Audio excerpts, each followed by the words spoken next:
మిత్రులారా,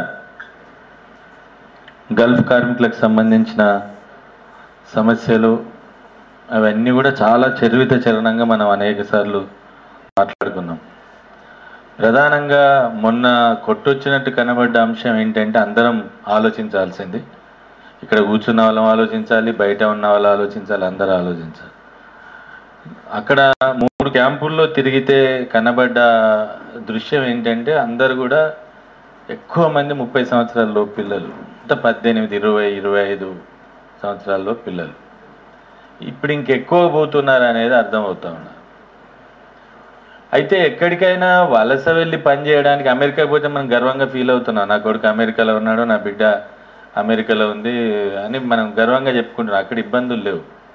కానీ ఇక్కడ సమస్య ఏమిటి అని అంటే 3-4 రకాల సమస్యలు ఉన్నాయి.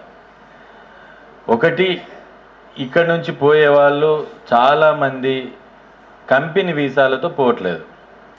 అంటే విజిటింగ్ వీసాతోనో ఇంకో వీసాతోనో వెళ్ళి అక్కడ ఏదో కంపెనీలో పనిచేసి అట్లా ఆ విధంగా వీసా టైం అయిపోయిన తర్వాత అక్కడే ఉంటే అది ఇల్లీగల్ అవుతుంది. దాంతో జైలు పాలు కావటం, ఇంకోటి కావటం అనేది అది జరుగుతూ ఉన్నది. రెండోది, లీగల్గా కంపెనీ వీసాతో పోయినా కూడా వాళ్ళు ఉండే ప్రాంతాలు చాలా అన్యాయంగా ఉన్నాయి. అంటే చాలా ఒక రూమ్లో 8 మంది, 9 మంది, 10 మంది, 16 మందికి 20 మందికి ఒక బాత్రూము, తర్వాత ఆరోగ్యానికి సంబంధించిన సౌకర్యాలు లేవు, తిండికి సంబంధించిన సౌకర్యాలు లేవు. అక్కడి వాతావరణం చాలా డిఫరెంట్గా ఉంటుంది. మనం మధ్యాహ్నము పొద్దున అన్నం వండుకొని తీసుకెళ్ళినా కూడా అక్కడ మధ్యాహ్నం అన్నం ఆగే పరిస్థితి ఉండదు, చెడిపోతుంది. అంటే ఈ విధంగా మొత్తంగా లీగల్గా పోయినా కూడా ఆ పరిస్థితి ఉన్నది. తర్వాత మూడో సమస్య ఏంటంటే చట్టాలు తెలియవు కాబట్టి అక్కడ చిన్న చిన్న విషయాలకు కూడా చాలా పెద్ద శిక్షలు అక్కడ ఉండటం జరుగుతున్నాయి. ఇది ఒక సమస్య.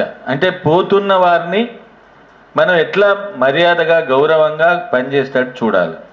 అంటే దీనికి రెండు పనులు చేయాలనేది నాకు అనిపించింది అక్కడికి వెళ్ళిన తర్వాత. ఒకటి, గవర్నమెంట్ బాధ్యత తీసుకొని సర్వే, ఇంతకుముందు సత్యనారాయణ గారు అన్నట్టు సర్వేతో మొదలుపెట్టి ప్రతి ఒక్కరి యొక్క అడ్రస్, ఎక్కడికి వెళ్తున్నారు, ఎక్కడి నుంచి మూవ్ అవుతున్నారు, ఎటు మూవ్ అవుతున్నారు అనేది కూడా చాలా స్పష్టంగా ఒక రికార్డ్ మెయింటైన్ చేసేటట్టు ప్రభుత్వాలు చర్యలు తీసుకోవాలి.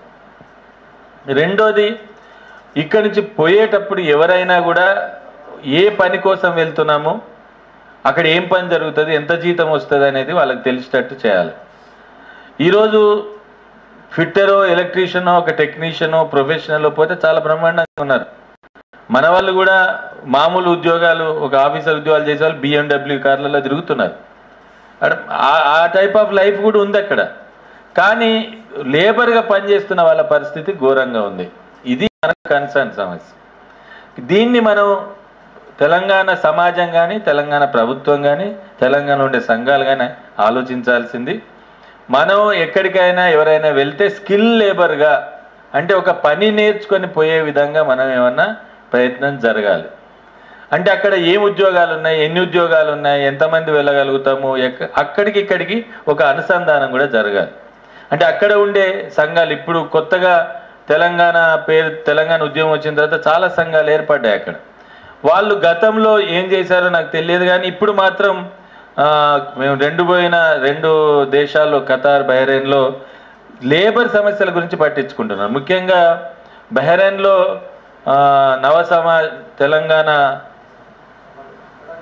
తెలంగాణ నవ సమాజం అని పేరుతో ఒక ఏర్పడ్డ సంఘం చాలా మంచి పని చేస్తూ ఉంది. ఎందుకంటే అక్కడ ఈ ఇన్సూరెన్స్ చేస్తూ ఉన్నారు, లైఫ్ ఇన్సూరెన్స్. అంటే ఒక దీనార్, ఒక 160 రూపాయలు కడితే లైఫ్ ఇన్సూరెన్స్ ఉంటుంది, ఒక 5 లక్షలు ఎంతో ఉంటుంది. అంటే సంవత్సరానికి ఒక దీనార్గా 160 రూపాయలు, 120 రూపాయల పైన. అంటే ఆ దృష్టి వచ్చింది. అంటే మనం మంచి జాబులు చేస్తున్నాం. అదేవిధంగా ఇక్కడ ఖతార్లో కూడా అక్కడ ఉండే తెలంగాణ ఏమంటారు, తెలంగాణ ప్రజా సమితి అని ఒకటి ఏర్పాటైంది. తర్వాత తెలంగాణ డెవలప్మెంట్ ఫోరం పనిచేస్తూ ఉంది. వాళ్ళు కూడా దీని మీద దృష్టి సారించారు. కాబట్టి అట్లా అక్కడుండే సమాజం కొంత పనిచేస్తుంది. అయితే ఇక్కడుండే సమాజం, సంఘాలు, అక్కడుండే సంఘాలతో ఒక సమన్వయం ఏర్పాటు చేసుకొని దాని మీద పోయిన వాళ్ళకి ఇబ్బందులు కలిగినా, లేకుంటే ఇబ్బందులు కలగకుండా చూడటానికి ఏం పద్ధతులు అవలంబించాలి, ఏం చేయాలనేది అనుకోవడానికి కూడా ఒక ప్రయత్నం జరగాలి. ఆ ప్రయత్నం కోసమే తెలంగాణ విద్యావంతుల వేదిక రేపు రాబోయే జూలై నెలలో 25-26 తారీఖున ఒక వర్క్షాప్ లాంటిది వాళ్ళు కూడా వస్తున్నారు. 20 దేశాల నుంచి పిలుస్తున్నాం. ఈవెన్ యుఎస్ నుంచి కూడా ఆహ్వానిస్తున్నాం. కాబట్టి అటువంటి ప్రయత్నం ఒకటి సివిల్ సొసైటీ నుంచి, పౌర సమాజం నుంచి జరగాలి. అయితే ఇక్కడ మనం చూడాల్సింది, ఇంతకుముందు మైగ్రెంట్ రైట్స్ ఉన్నాయి, ఐక్యరాజ్య సమితి కన్వెన్షన్స్ ఉన్నాయి, చట్టాలు ఉన్నాయి, ఇవన్నీ ఉన్నాయి. ఇవన్నీ కూడా ఎక్కడ అమలు జరిగినట్టు దాఖలాలు లేవు. అయితే ప్రభుత్వాలు చూడాల్సింది, ప్రభుత్వాలు చేయాల్సింది దీని మీదనే. మొత్తం ముఖ్యమంత్రి 12-18 మంత్రులు కూర్చోవాల్సిన పని లేదు. దీనికి ఒకరికి బాధ్యత అప్పచెప్పి దీనికి సంబంధించిన పని చేయడానికి ఒక డిపార్ట్మెంట్ను, ఒక అధికారిని నియమించి వాళ్ళకు ఒక ఆఫీస్ ఇచ్చి కొంతమందిని ఒక కౌన్సిల్ లాగా ఏర్పాటు చేసి, ఇప్పుడు పనిచేస్తున్న వాళ్ళు మైగ్రెంట్ రైట్స్ మీద, వలసల మీద పనిచేస్తున్న వాళ్ళతో ఒక పౌర సమాజంతో కమిటీ ఏర్పాటు చేయగలిగితే అది కొంచెం బాగుంటుంది అనేది మనం గవర్నమెంట్ని అడుగుతున్నాం.